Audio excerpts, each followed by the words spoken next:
Si vous vous rappelez, le dernier jour, le vendredi, on avait parlé du mystère de l'amour agapé. Et beaucoup de frères nous ont posé des questions de savoir exactement c'est quoi l'amour agapé. Même les gens même commencent à prendre ça comme une blague. Quand il y a un problème, et non, là c'est l'amour agapé. Je vais répondre. J'aimerais d'abord qu'on lise un texte pour que nous puissions comprendre. Quelqu'un peut m'aider à lire dans le livre de Timothée, chapitre 2, verset 4. Tite pas Timothée, Tite 2, 4. Tite, chapitre 2, verset 4. Parce qu'il dit, tu peux m'aider, vous pouvez passer la liste. Et je poserai une question. Tite, chapitre 2, verset 4.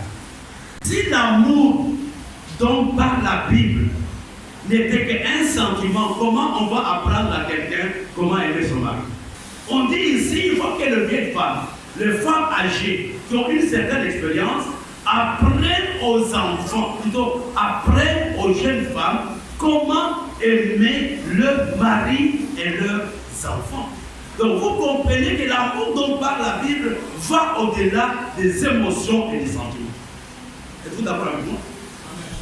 Non, je pose la question, êtes-vous d'accord avec moi? On ne peut pas apprendre à quelqu'un comment aimer. Si mon cœur bat, est-ce qu'il m'a appris à aimer une fois? Personne. Mais quand on dit apprendre aux enfants, plutôt aux femmes, comment aider leur mari et comment aimer leurs enfants, l'amour va au-delà de nos sentiments. L'amour va au-delà de l'apparence physique. L'amour va au-delà de l'attrait sexuel. L'amour va au-delà de la physionomie. Elle va au-delà de cela. C'est la raison pour laquelle la Bible nous parle de comment aimer. Alors, ici, on va revenir là-dessus tout à l'heure. Comme je disais tout à l'heure, pour répondre aux préoccupations de certaines personnes, il y a des gens, mes frères et sœurs, qui ne sont pas prêts pour le mariage. Ce n'est pas parce qu'il y a la base que tu dois te marier. Non. Il y a des gens qui ne sont pas prêts pour le mariage et on doit le préparer au mariage. Regardons ensemble à la page 3 de notre petit manuel. Il y a des qualités qu'un homme doit présenter s'il veut se marier. Il y a des qualités. Il n'y a pas les qualités de qualification. La première qualification, il faut que la personne soit d'abord responsable de lui-même. Si tu n'es pas responsable de toi-même, comment tu vas te marier? Il faut que la personne soit responsable d'elle-même. Et la deuxième, il faut qu'il accepte la responsabilité pour sa femme. La troisième chose, il faut qu'il soit responsable pour ses enfants. Et la quatrième, il faut qu'il ait la responsabilité de sa famille vis-à-vis de la société. Et le dernier point, il doit être responsable vis-à-vis de Dieu. On se marie quand on voit dans la vie de quelqu'un une certaine maturité. Beaucoup de mariages sont voués au naufrage parce que les gens pensent qu'on se marie pour satisfaire ses désirs sexuels. Non, mais bien aimé, c'est plus que les désirs sexuels, c'est plus que l'attirance, c'est plus que la physionomie, la façon de parler, c'est plus que la sécurité sociale. On ne se marie pas parce que quand maman ne sera pas là, quand papa ne sera pas là, je serai déjà casé quelque part. Si tu as une approche du mariage, tu n'as pas encore compris ce qu'est le mariage. Là, tu n'as pas encore compris. Le mariage est un engagement, est une responsabilité de quelqu'un. Alors, nous voyons aussi qu'il faut d'abord avoir certaines qualifications pour se marier, mais la deuxième chose, il faut être surtout capable de prendre soin de sa famille. La Bible dit, si quelqu'un n'a pas soin des siens, et principalement de ceux de sa famille, il a dénié la foi, il est plus qu'un infidèle. Donc si tu n'es pas capable de prendre soin de ta famille, tu n'es pas encore prêt pour le mariage. Et vous comprenez, la priorité d'abord, c'est de me responsabiliser avant de me marier. Ce n'est pas le mariage qui donne la responsabilité, c'est d'abord être responsable, être capable. Chez nous, à l'époque, pour te marier, il faut que tu présentes un champ. On voit que cet homme a un champ quelque part. Il faut que tu présentes une maison. C'était des maisons en paille, pas des choses compliquées qu'aujourd'hui. Quand il y a ça, il faut que tu présentes les lits. Et quand les gens te voient ces choses, ton papa te dit, je vais aller chercher une femme. Et vous comprenez, le mariage est une responsabilité, c'est aussi cette capacité que tu as de gérer la vie de notre personne. Il y a des gens qui sont incapables de gérer leur propre vie, mais comment vont-ils gérer la vie d'une autre personne qui arrive? C'est difficile. C'est difficile. Alors la troisième chose que j'aimerais que nous comprenions, là c'est important. Frères et sœurs, l'homme et la femme sont totalement différents. L'homme et la femme sont différents et nous n'avons pas le même besoin. La plupart des problèmes que nous avons dans le ménage proviennent du fait que nous ne comprenons pas que nous sommes différents. L'homme veut que la femme soit comme lui et la femme veut que l'homme soit comme elle. Non. Dieu nous a créés différemment. Mes priorités sont différentes des priorités de ma femme. Ma façon de voir les choses est différente de ma femme. La façon de voir de Judith est totalement différente de la façon de voir de Sylvain. Ce sont des exemples que je donne. Allons à la page 4. On gagne du temps, on avait vu cela il y a quelques temps. Les besoins de l'homme sont beaucoup plus physiques et les besoins de la femme sont beaucoup plus émotionnels. Et là, c'est une chose que tu dois comprendre. Que les besoins de ta femme sont beaucoup plus émotionnels et les besoins de l'homme sont beaucoup plus physiques. Je vais arriver. L'homme aime la bonne cuisine. L'homme aime un bon repas bien préparé. L'homme aime l'ordre. L'homme aime de bons vêtements. L'homme aime la propriété. Là, c'est pour l'homme. Tu peux être belle, mais si l'homme ne voit pas ces choses dans ta maison, tu es sale, les habits tu les jettes partout, il y a quelque chose que tu es en train de mettre dans le cœur de ton mari. Tu perds ton estime, tu perds sa façon de te regarder. Est-ce que je me fais comprendre? Je parle du plaisir. Est-ce que moi je vais bien? Et c'est la raison pour laquelle je parle à mes filles ici et je parle à mes soeurs, à mes petites soeurs. Il y a une seule grande soeur dans la salle. Vous devez apprendre à être propre. Pour vos maris d'abord. Être propre. Ne prenez pas le même travail du 1er jusqu'au 30. Les mêmes sous-vêtements avec des parfums, non. Non, non, non. L'homme est attiré par le physique.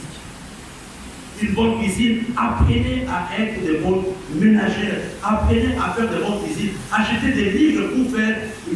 Je vous dis la vérité. Une femme qui prépare pour son mari sécurise son mariage. Il y a des choses que vos ménagères peuvent faire, mais il y a des choses pour mettre face à la cuisine. Il y a des choses pour même voir à la cuisine que je prépare pour mon mari aujourd'hui, ce n'est pas la ménagère. Moi j'ai un couple d'amis, même parmi eux sont des frères. Cette femme c'était un fonctionnaire en hiérarchie. Elle a travaillé dans tous les ministères jusqu'au soir de sa vie. C'est elle-même qui s'est battue pour préparer tout son mari. Vous comprenez? Et aujourd'hui, cette culture disparaît. On pense que c'est ma bonne qui doit tout faire pour mon mari. Il y a des choses que toi-même tu dois faire pour ton mari. Pas la ménagère. Et ça vous rapproche. Chérie, je t'ai fait une omelette. Chérie, je t'ai fait ceci. Chérie, je vais faire ça pour toi.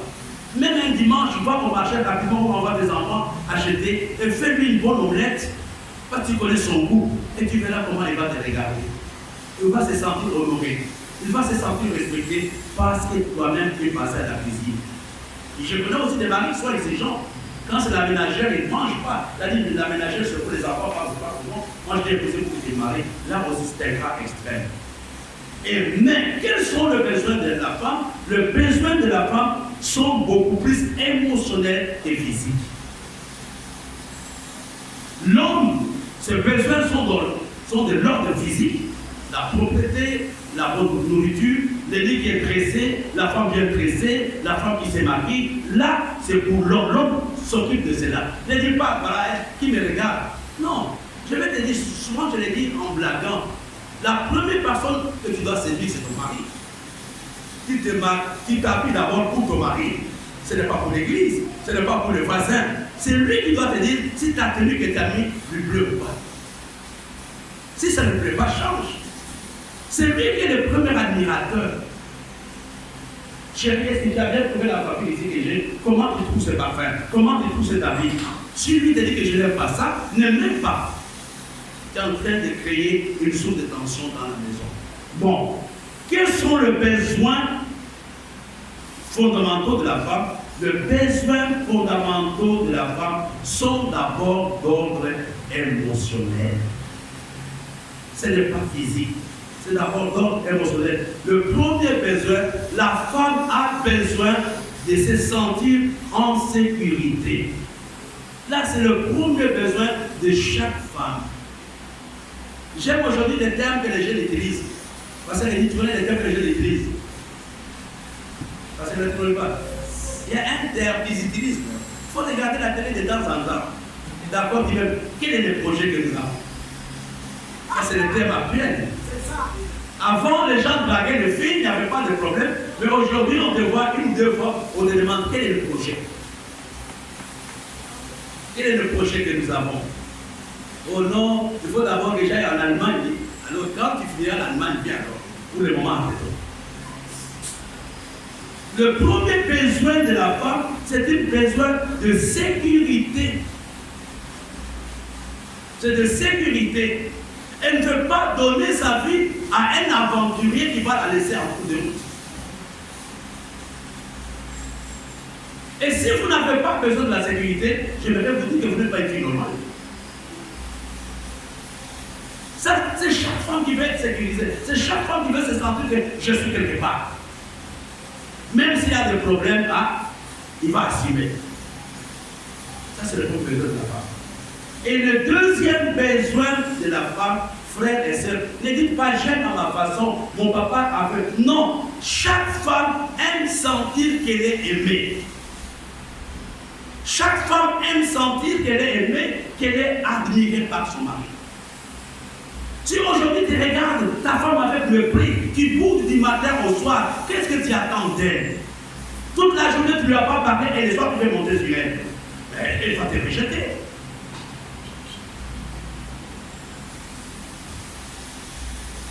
Chaque femme aime sentir qu'elle est aimée. Chaque femme aime sentir qu'elle est admirée. Chaque femme aime sentir qu'elle est appréciée. Et tu dois le lui prouver. Tu dois montrer que tu t'intéresses à elle. Chérie, tu as vu ma coiffure? Je suis occupé à lire la Bible, frère. Là, moi, quand je suis en train de faire l'école universelle, je n'ai pas pour me déranger. C'est tellement l'école universelle. Chérie, et mon parfum, comment tu aimes mon parfum? Il y a tous les parfums. Là, on va en parler après. C'est fini. Tu as blessé quelque chose à l'aide. Je parle à quelqu'un. Amen. Frère, je vais vous donner un secret. Je suis papa, grand-papa pour certaines personnes. S'il y a une chose qu'une femme n'aime pas, qu'elle se sente qu'elle est méprisée. Ne faites pas l'erreur de mépriser votre femme. Vous allez payer les conséquences terribles. Qu'elle soit grande, qu'elle soit vieille, aucune femme n'aime sentir que le partenaire est en train de la mépriser. Je ne parle pas de rouler, je ne parle pas de l'infidélité, le mépris. Et il y a des gens qui ont le mépris. Dans leurs paroles, dans leur façon de regarder, dans leur façon de faire, on sent que cet homme méprise ça. Chérie, où est-ce que tu rentres à quelle heure? Ce n'est pas ton affaire. Hein? Je ne suis pas au chômage comme toi. Chérie, est-ce qu'on va prier à quelle heure? Je pense que toi, les réalités ministérielles te dépassent. Il y a des choses que je ne peux pas parler avec toi. Je veux parler dans le comité d'intercession parce que le révélation que j'ai là, tu ne peux pas les saisir. C'est fini là, détruite. Pour se relever, ça sera un problème. Voilà. Là, j'étais en train de vous parler de l'appel que nous avons vu. Maintenant, rappelons la responsabilité. C'est pour entrer dans l'amour agapé maintenant, à la page 5. Quelle est la responsabilité de l'homme? Dieu lui-même nous le dit, Marie, aimez qui? La Bible n'a pas dit, Marie aime ta maman. La Bible n'a pas dit, Marie aime tes enfants. Chérie, écoute, j'aimerais que tu me fasses plaisir, que tu m'amènes un shawarma, que tu m'amènes une pizza.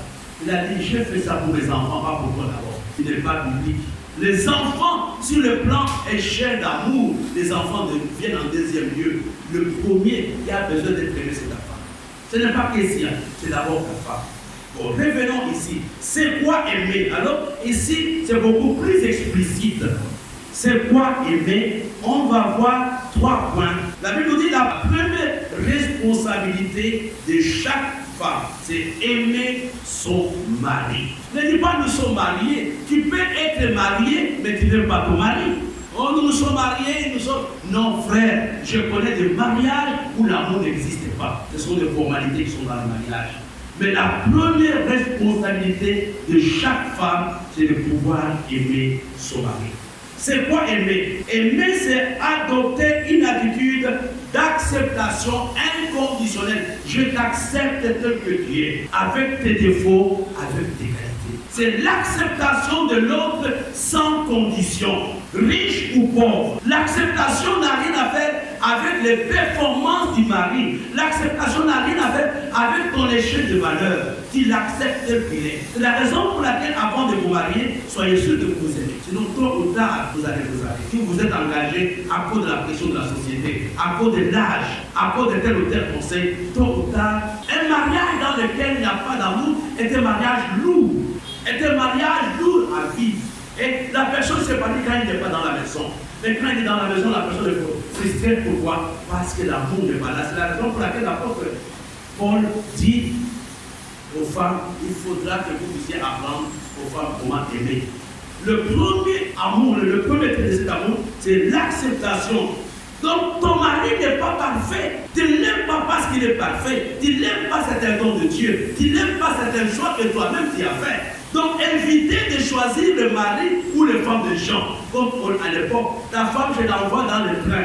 Moi, je vous dis ça quand j'étais enfant. Donc, on écrivait à nos cousins qui étaient en ville. Ta femme, elle est habillée en jaune. Elle a une cicatrice au niveau gauche. Et tu verras, elle a en bas-bouche. Et là, ta femme. Et le mari arrive à la gare. Il va chercher. Les deux ne se connaissent pas. On dit qu'à force de vivre ensemble, vous allez vous connaître. C'est un mensonge. Il y en a même qui disent qu'à force de vivre ensemble, là, vous va venir un mensonge. Donc j'accepte l'autre, je ne dis pas qu'il n'a pas de défauts. Il a des défauts, mais je l'accepte comme étant un don que Dieu m'a fait. Et vous comprenez pourquoi des fois les pasteurs sont exigeants quand on prépare les gens au mariage. C'est pour éviter les malheurs dans le futur. Ce n'est pas pour la gagner. La deuxième chose, quand je dis que j'aime mon mari, ça signifie j'accepte ses pensées et j'accepte ses sentiments. C'est d'abord l'acceptation inconditionnelle, riche ou pauvre, grand ou petit. Même quand il sera beau, je serai toujours là. Et la deuxième chose, j'accepte ses sentiments et j'accepte. Et là, c'est un exercice. Et j'aimerais que nous puissions prier pour le couple. Deux fois, l'homme et la femme ne voient pas les choses de la même façon. Ça sera un problème au niveau de l'amour. Aimer, c'est aussi accepter les pensées de l'autre. Comment il réfléchit, comment il réagit. La troisième chose, j'accepte l'autre en dépit de ses échecs. Tous les jours ne seront pas ensoleillés. Il y a des jours où on aura l'ombrage. Il y a des jours où on aura des nuages. Qu'il vente ou qu'il neige, toi, tu peux compter sur moi. Qu'il vente ou qu'il neige, tu auras une épaule sur laquelle tu peux te reposer. Aimer, ce n'est pas être excité quand on voit une femme claire. Aimer, ce n'est pas être excité quand on voit une femme mince. Non. Je t'accepte avec tes défauts. Je t'accepte avec tes faiblesses. Je t'accepte avec ta façon de faire. Le deuxième aspect de cet amour, on a donné le premier aspect, c'est l'acceptation inconditionnelle de l'autre. L'amour agapé, j'accepte l'autre sans condition.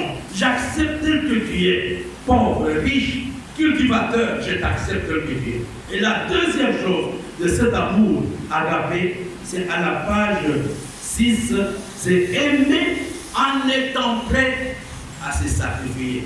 Être prêt pour le sacrifice. L'amour agapé a un aspect sacrificiel. Il a une paire de chaussures, mais sa femme en a 15. Il a un pantalon, mais sa femme a autant de voitures. C'est ça l'amour. L'amour agapé, on n'énumère pas les choses qu'on a données à l'autre. L'amour agapé, on n'énumère pas, j'ai fait ceci pour elle, j'ai fait ça, j'ai fait ça, j'ai fait ça. Là, ce n'est pas l'amour agapé. Dans l'amour agapé, il y a cette notion de sacrifice. Es-tu prête à te sacrifier pour ton mari? Es-tu prête à te sacrifier pour ton mari? Te sacrifier pour que lui réussisse. J'ai connu un couple, je ne vais pas citer leurs noms, ils sont très importants, ils ne sont même pas ici, ils sont en Europe. Quand ces jeunes gens ont quitté le Cameroun pour aller en France, le mari n'avait pas de bourse. À l'époque, notre gouvernement camerounais donnait des bourses. Ils sont partis et la femme était super intelligente. Le mari était moyen. Mais la femme aimait tellement son mari, elle a fait la première année seulement. Et après, elle a pris sa bourse. Elle a donné à son mari. Ils se sont mariés. Le mari n'était pas boursier. Mais après, qu'est-ce qui s'est passé? Elle a mis au monde, elle a quitté l'université pour laisser son mari terminer. Et son mari est parmi les meilleurs médecins de l'Europe aujourd'hui. C'est quand le mari a terminé l'université, elle a fait des spécialisations en médecine, etc.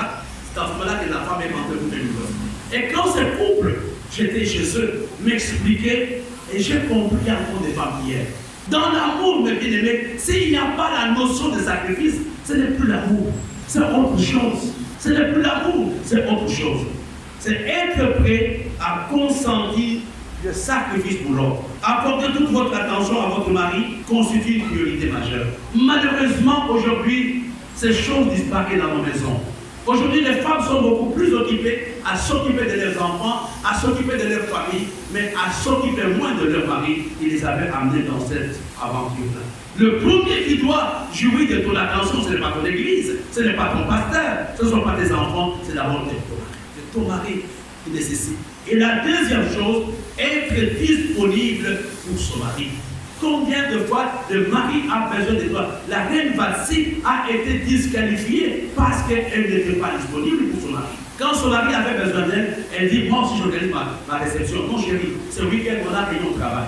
Et alors elle dit, on ne peut pas se voir. Non chérie, le bishop a demandé qu'on doit être tous à l'église. Et le vendredi, non, je suis responsable de l'intercession. Et le mercredi, c'est moi qui balaye. Donc, tu n'es plus disponible. Maintenant, tu es la femme de qui?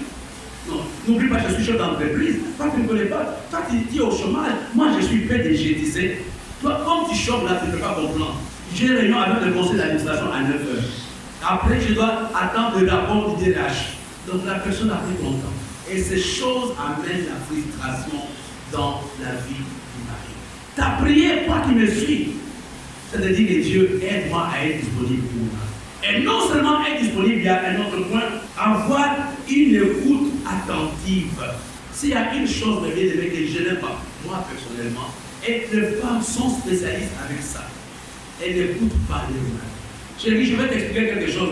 Non, on aura le temps de parler. Pour le moment, c'est un peu compliqué. J'ai eu je vais changer. Est-ce que ça arrive? Attends d'abord. Voilà un peu ce que je compte faire. Et quand la personne n'a pas quelqu'un avec qui parler, il va parler avec qui? Chérie, je vais t'expliquer quelque chose. Il y a jeûne de prière, attends. Ça va attendre. Il faut d'abord qu'on finisse la quinzaine de prières là. Après, je vais voir le pleinement. Je n'aime pas qu'on dans ma prière.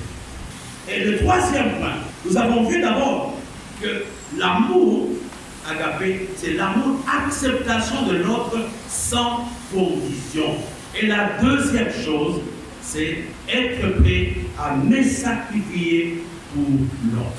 Et le troisième point, là on aura l'occasion de parler dans le couple, c'est aimer, c'est répondre physiquement. Le corps ne t'appartient pas. Et le rapport intime, ce n'est pas une gratification. Quand le mari se comporte bien, je lui donne. Quand il se comporte pas bien, je serre les gars, je ne peux pas. Ne me touche pas, je vais mettre les jeans, ainsi de suite. Non. Si tu es chrétien, tu ne peux pas faire ça. Ne vous privez pas l'un et l'autre. Sauf pour des besoins de prière. Et c'est là de commun accord. Vous vous entendez. Écoutez, on ne fera pas ceci et cela. Mais pour le moment, non, moi je sais, peut-être j'essaie de tenter, je peux faire des choses, vous vous mettez d'accord. Ce n'est pas en plein jet, le monsieur veut faire ses histoires, il dit non, moi je ne fais pas ceci, cela. Tu es en train de détruire ton ménage sans t'en rendre compte. Aimer, c'est d'abord accepter l'autre sans condition. Aimer, c'est me sacrifier pour l'autre.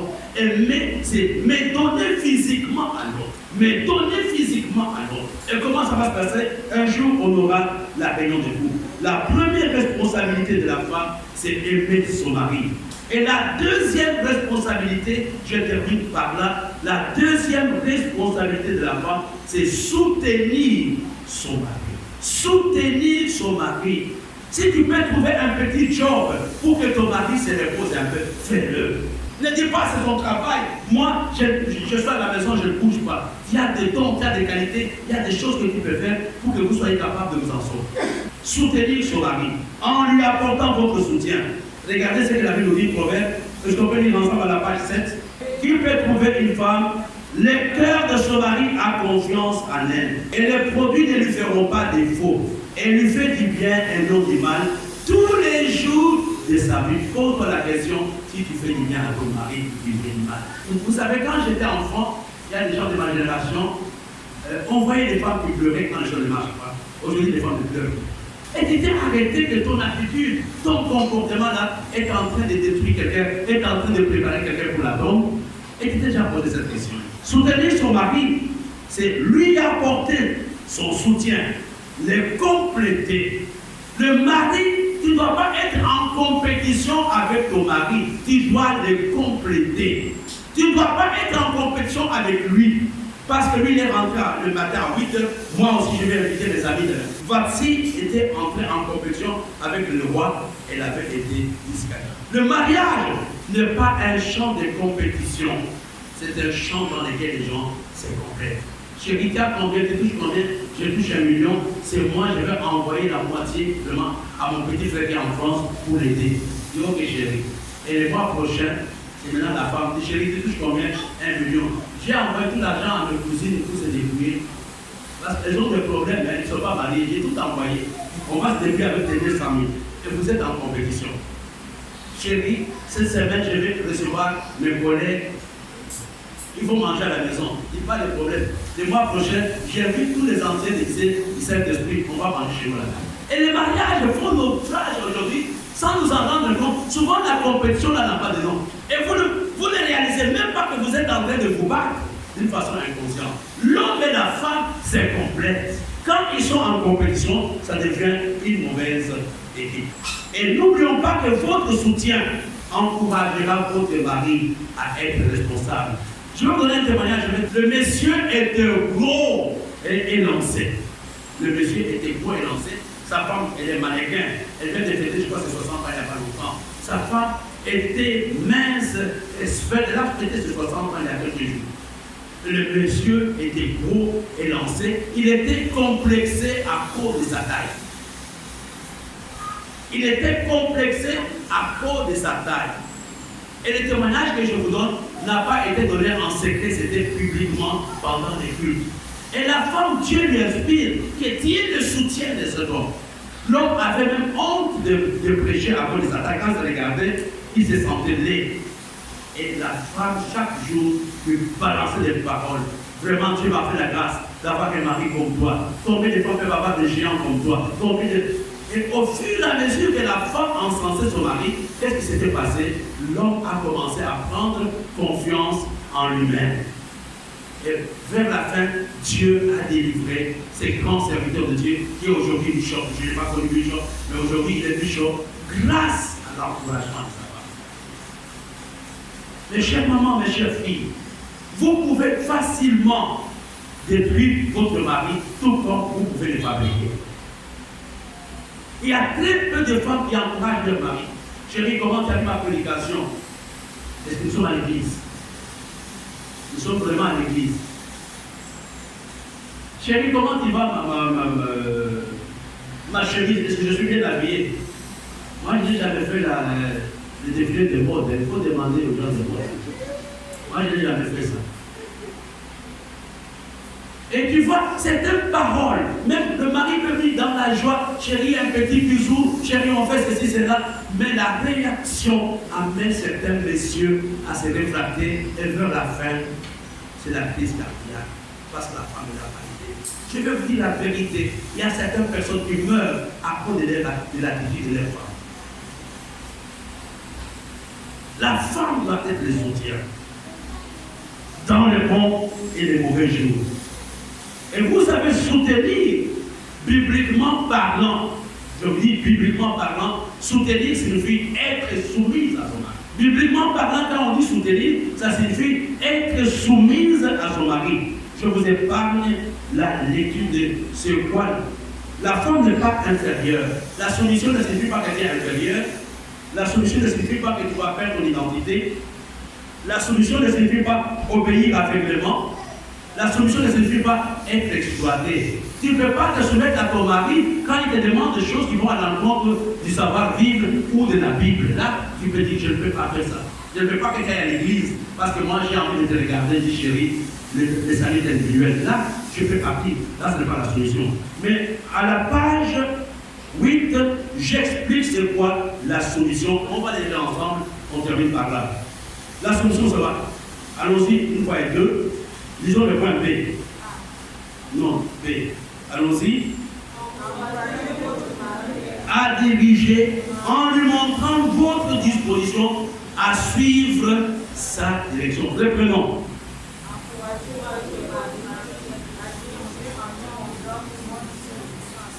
Je vais donner un exemple. J'ai des enfants qui sont à la maison. Kessia,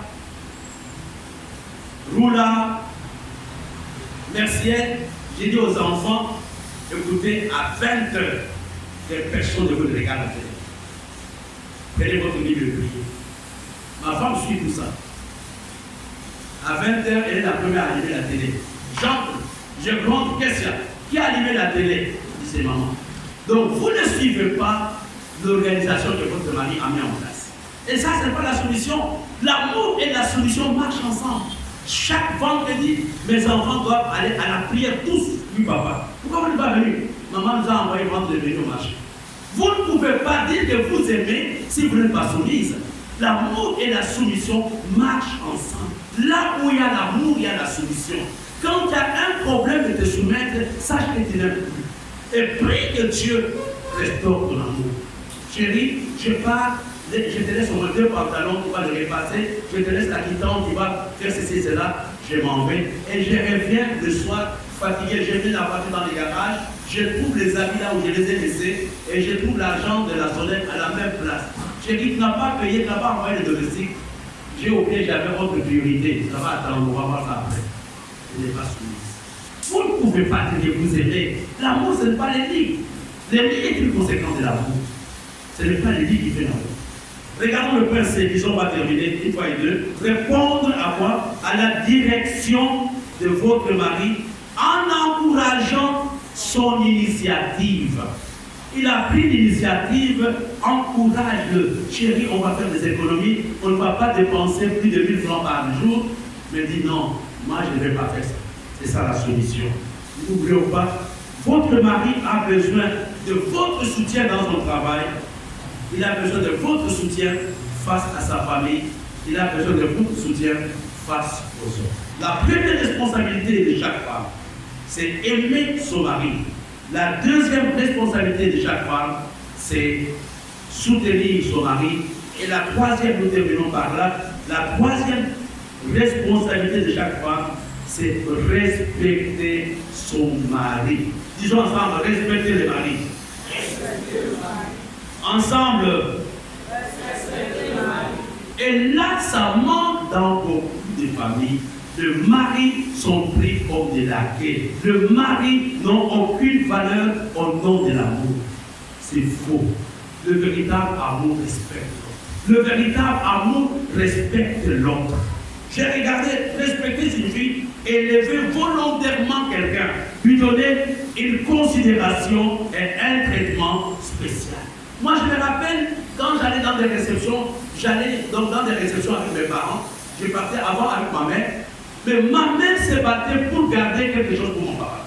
Elle mettait à côté peut-être le jus, elle mettait le riz, elle mettait ceci et cela. Et quand mon papa arrivait, même s'il y avait beaucoup de gens, il y avait un repas pour mon papa. Et ça, je ne vivais pas. Aujourd'hui, quand tu vas à la réception, quand tu vas manger, et quand ton mari arrive, il a dit qu'il n'y avait pas grand-chose. Depuis d'avant, j'ai mangé. Donc j'ai eu un peu d'argent. Martin, j'ai 30 000, mais j'ai mes besoins de choses. J'ai des carburants. Ton problème là de l'habitant va attendre là-bas que je puisse l'avoir. Donc, c'est élever quelqu'un pour lui donner la considération. Je te dis la vérité. L'une des choses que les hommes aiment, c'est le respect de leur mari, donc de leurs épouses. Nos mamans ont gardé longtemps leur mariage. Il n'y a pas eu de divorce parce qu'ils savaient honorer leur mari. Ils savaient respecter leur mari. Et on sentait, et les parents voyaient ça. Et les enfants plutôt voyaient ça. Et je vous dis la vérité, je l'ai noté, un mari qui se sent respecté se bat pour la survie de sa famille. Et un mari qui est dévalorisé dans sa maison, dans la plupart des cas, il ne réussit pas. On peut m'insulter à l'église, on peut m'insulter à l'université, mais au moins chez moi, j'ai quelqu'un qui m'honore comme président de la République. Et à l'église, on ne le respecte pas. Et au travail, on ne le respecte pas. À la maison même, on ne le respecte pas. Je préfère que Dieu m'en aide. C'est le seul endroit où quelqu'un a gratuitement le respect, c'est chez lui. Regardons, on termine, regardons le verset. Respecter votre mari implique quoi? La compréhension et l'estime. 1. Comprendre et apprécier ses responsabilités et les pressions qu'il subit. 2. Comprendre et apprécier ses besoins uniques en tant qu'homme. 3. Comprendre et apprécier ses différences en tant qu'homme. Il y a des moments, il faut les comprendre. Il y a des moments, vous pouvez vous offrir à lui. Il y a des moments que les chéris viennent, je vais t'embrasser, chérie, je vais faire ceci. Quand il le voit, il est déplacé. Il n'a pas une autre personne. Mais quand il abandonne avec ses besoins, tu crois réussir dans ton mariage, tu es en train de les détruire. Le mari a besoin d'être respecté. Respecter, c'est comprendre ses besoins le plus élémentaires. Je vais vous donner un exemple terre à terre, un écoutateur à faire avec ce qu'il enseigne. Et c'est la première fois qu'on m'a dit cela, j'étais surpris. Je suis parti en Italie la première fois, j'avais pris un TGV entre Paris et Milan. J'arrive à Milan à 16h, il faisait froid, c'était en hiver. Je ne connaissais pas la personne chez qui j'ai parti. Et la personne m'a pris, donc vers 16h, je voulais rentrer. Donc, vers 18h, je voulais chercher un taxi pour aller dans un hôtel, pour dormir, et le matin, je devais rentrer sur Paris. Et la personne, je l'ai vue, quand on s'est vu, il m'a dit, mais c'est passé, bah oui, il m'a dit, mais c'est toi, t'es un oui, c'est moi. Après, on est parti dans un petit restaurant. Elle a commandé le pizza, en italien, le pizza, et les olives, on a commencé à manger. On a mis 1 heure. Après, elle m'a dit, mais pasteur, depuis que tu es arrivé, je ne t'ai pas vu pisser, je vais te montrer où est-ce qu'on pisse. J'étais gêné. Elle m'a pris et j'en avais besoin. Mais je savais, comme c'était la première fois, j'ai joué là-bas sur moi. J'ai commandé le coca, j'ai bu. Mais elle me dit, pasteur, je sais qu'avec le froid, tu as besoin d'aller au petit besoin. Je vais te montrer. Elle m'a montré l'endroit et je suis parti. Pourquoi je prends cet exemple? Une femme mature doit connaître les besoins de son mari. Est-ce que vous ne me suivez pas? Elle doit connaître les besoins de son mari. Comment il fait? Il a besoin de moi. Il ne faut pas qu'on vous demande certaines choses. Vous-même, vous devez dire, chérie, mais comment tu fais? Je vais m'offrir à toi. Parce qu'il y a des problèmes. Aujourd'hui, il faut avoir un progrès de la République pour dormir ensemble. Il faut avoir des avocats. Il faut avoir des menaces. Appeler même les tierces personnes. C'est comprendre le besoin de l'autre. C'est ça, respecter l'autre. Chérie, j'ai l'impression que tu as besoin de l'argent. Tu as une tontine telle date. Comment tu vas payer? Tu étais malade toute la semaine. Comment tu vas faire? Je vais me débrouiller et te trouver un 10 000 te donner. Je vais te donner un 5 000. C'est ça, respecter l'autre. Respecter, ce n'est pas trembler. C'est comprendre le besoin de l'autre. Comprendre ses préoccupations, mais mettre à la place de l'autre. Et les véritables problèmes, je dis des choses sur lesquelles on doit prier aujourd'hui, c'est de détruire l'égoïsme dans les cœurs humains. Les gens sont devenus égoïstes. Chacun regarde à ses intérêts, chacun regarde à son confort et en laissant mourir l'autre. Demain, nous allons continuer avec notre enseignement, mais venez avec le petit livre. À la page 10 et à la page 11, vous avez déjà vu cela, demain on va en parler. Je vais vous montrer les 6 raisons qui amènent le divorce, les 6 raisons qui amènent l'instabilité dans le mariage. La première raison, manque de communication. Deuxième raison, comportement odieux. Mettez entre parenthèses, incompatibilité d'humeur. Troisième raison, le problème avec la même famille. Mettez entre parenthèses, l'ingérence de tierces personnes. Quand les tierces personnes commencent à entrer dans les mariages, la tante, les oncles, les amis, les grands-parents, un tel mariage aura des problèmes. Quatrième cause, problème d'argent. Aviser d'acheter à crédit, les soucis d'argent dans les foyers détruit le mariage. Et cinquième raison, les différences religieuses. C'est la raison pour laquelle vous devez prier que vous ayez le même niveau spirituel. Si le mari est faible spirituellement, tu croiras que sa femme exagère dans la prière. Et si la femme aussi n'est pas élevée, on aura les mêmes problèmes.